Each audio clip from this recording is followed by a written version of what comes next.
ఉపాధ్యాయులు గారికి, ఉపాధ్యాయుని ఉపాధ్యాయులందరికీ శుభోదయం. నా పేరు బి లక్ష్మి. నేను 9వ తరగతి ఏ సెక్షన్ చదువుతున్నాను.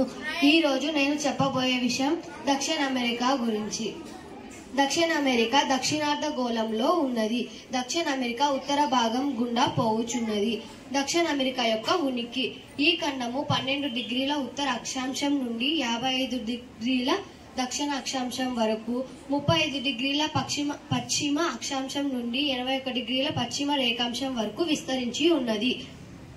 దక్షిణ అమెరికా పటంలో ఇది ఆకువలే కనిపించును. దక్షిణ అమెరికా యొక్క విస్తీరణ. ఈ ఖండము 18,818,000 చదరపు కిలోమీటర్లు ఉన్నది. దక్షిణ అమెరికా మధ్య అమెరికా, మెక్సికోలను కలిపి లాటిన్ అమెరికా అందురు. దక్షిణ అమెరికాను 4 ప్రధాన భౌతిక విభాగాలుగా విభజించవచ్చును. అవి పశ్చిమ తీర మైదానాలు, పశ్చిమ పర్వత శ్రేణులు, మధ్య మైదానాలు, తూర్పు మెట్ట భూములు.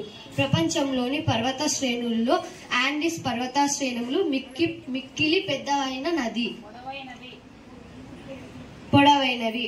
అందుకే ఈ ఖండంలో 1500 జాతుల రంగురంగుల పక్షులతో ఉన్నది. అందుకే ఈ ఖండంని పక్షి ఖండం అని కూడా పిలువబడుచున్నది. ముఖ్యమైన పంటలు మొక్కజొన్న, గోధుమ, కాఫీ, చెరుకు, పత్తి మొదలగు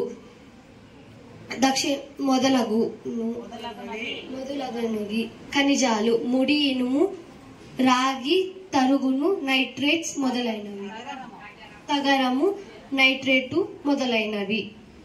చిలీ ప్రధాన రాగి ఉత్పత్తి ప్రాంతము. అర్జెంటీనా ప్రపంచంలో ఎక్కువ మాంస ఉత్పత్తులు చేయు దేశంలో దక్షిణ అమెరికా ఒకటి.